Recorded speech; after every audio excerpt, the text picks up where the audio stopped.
Good morning, here's Elizabeth Holman, your Ikigai and Kintsugi life coach.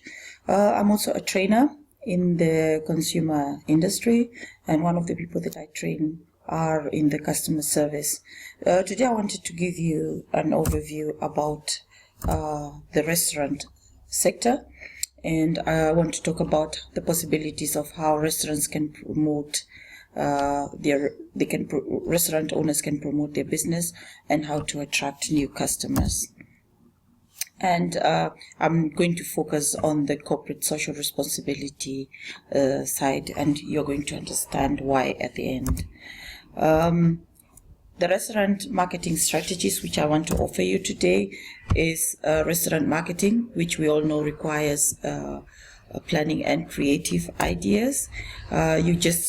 You have to think about what is the balance sheet saying. Can I have, how much can I be able to offset in the name of I'm going to get some returns back. So the first things maybe you need to do if you're new in the business is to visit companies in your surroundings by introducing yourself and telling them, okay, I'm new in town. We've just opened a restaurant. Did you know that we've opened this restaurant? And listen to them, listen to what they say. They've been there longer than you. There might be some other issues that they have had experience before. Those are your opportunities. So there again, like in the previous video, listen. Prepare some leaflets to give out what you offer Monday to Fridays. If you have something specials, Wednesday, reg fish, or bueno, alotbo, or something like that. Make this leaflet not too long, please. It's not a scroll. Let it be something that you can be doing regularly. So you're having, in a particular month, like for instance, now Christmas is coming, highlights around Christmas. So don't make it too long. Don't flood it with a lot of information. Let it be very, very sketchy, I would say. Don't make it, because people don't want to spend the whole day trying to study your menu or the restaurant offers. Then the price discounts for large group reservations. I know this is something that we are famous of. Those days when I used to be in Kenya, I know we'd always go out in groups to nyamachama joints or dens, like they were called then. So if you have people coming in and they reserve, they call and they tell you, okay, we need a table for 10, then you make a price discount, because this price discount is going to be spoken around these 10 people, and 10 people speaking to another 10 people. There you are. You multiply that, and you've got so many people who are going to in the future come to your restaurant, and every other person knows so many other people. And they can be constantly, making reservations, be it for birthday parties, for whatever. Then they can be coming and you give them group reservations. And make sure that you're also highlighting this, that you offer group reservations, and also what it entails when you tell them that you're offering group reservations. Some people prefer to have things like separates for a group reservations for those couples, or for company businesses, or somebody coming in for a business and wants to have a quiet place. So there you go, giving a price discount there. Then, of course, use seasonal festivals for restaurants' promotional ideas. So if, for instance, in Kisumu, there is a Kisumu show going on, you can always tell them, you can find us at this and that stand at the Kisumu show, or any other activities. If you're doing outside, you can, or are able to do outside catering. Make sure you tell them from the source where you are, from your restaurant, they can also find you at that and that event, that you'll be available.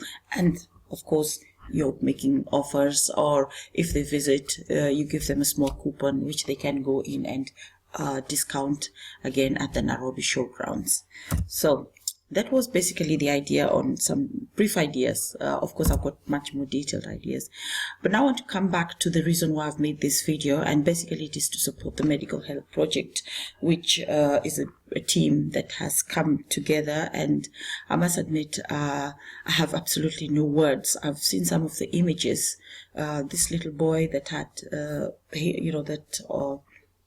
problem with I don't know what medical issue that is, but with a lot of sores on his head, mouth, and it really encouraged me not to give up with the idea of trying to promote the reason why I was trying to suggest that we do the restaurant offer as a corporate social responsibility. But now let me just see how we can be able to support the medical health project and on a win-win basis. Basically, my idea is that if, for instance, I know there's a friend of mine here in Germany who is exporting wines, so why not couple up with her and do wine tasting in your own restaurant?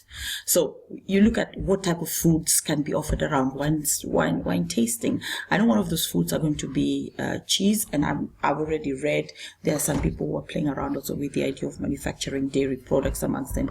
Hopefully it's going to be cheese, because cheese is one of those products that you're going to have to use for wine tasting and bread and stuff like that. So corporate network, cooperate with other people, the bakery, the dairy products, and do wine tasting in your restaurant. The idea is you're sending traffic to your restaurant. Everybody is coming. They are byproducts. They're going to get to learn these byproducts, and they're going to see you work with other people. So you're bringing people into your restaurant, and you are, of course, going to have your own profit margins that you're going to be making at the end of the day when the wine is being sold in your premises. So the person that you are going to be cooperating with, if it is my friend Jackie from Germany, you do the wine tasting in her, she brings the wine and she introduces them. She explains which and that and when it is drank, with which glass and stuff like that. I'm not sure how she does it, but that way you get people coming to your restaurant. The other way I think that which restaurants can also increase business is by introducing themed dinner parties in your restaurants. The white dress parties, these parties. I know that there is the Luo night that I've really been missing every other time I come to Kenya. It's just going to happen, or it just has happened, or it will happen after I've departed. So that is also another theme. The dinner party restaurants. Make a theme. That is creative, and I'm sure we don't lack ideas there.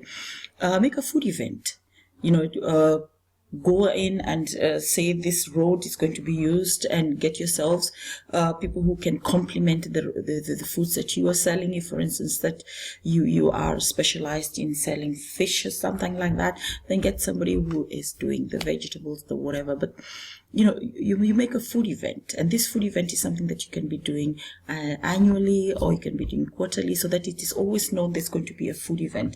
I know that in Germany this is really, really running very, very fast. It's spreading like bushfire. I went to one of them, and people come in with their different equipment.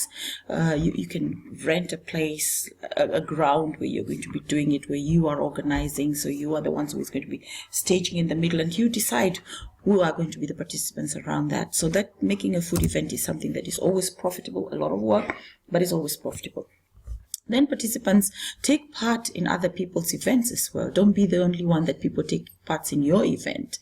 That doesn't count. That doesn't happen. That is not a win-win. You also need to go in and take part in other people's events, so that it is a win-win. If you, for instance, I'm just thinking that if you are to go in and take part at a business event, and then you tell them, okay, the catering you're going to do, and that business is being promoted, then you ask them to, okay, if they're going to put the flyers, that they put your names and the catering is being done by, so that everybody knows where the food is coming from. Hopefully it will be tasty. So my idea, or my reason for doing this, is that I always believe that businesses cannot be successful when the society around them fails. Think about this. If, for instance, that child is going to, the child's life is going to be saved, and you contributed a portion to what made it possible to save this child's life, and they get to know that you have a long time customers, right? And I always say, as long as my customers are not successful, I cannot claim to be successful. So thank you very much. You can get me, or you can reach me on my Facebook account. You can also reach me on Twitter and Instagram. I'm always looking forward to hearing from you. If you need any tips on customer, or you have any questions on customer service, feel free to reach on me on that, or even post some of your information about that. And of course, don't forget to subscribe to this video, which I'm going to post out in YouTube. Thank you.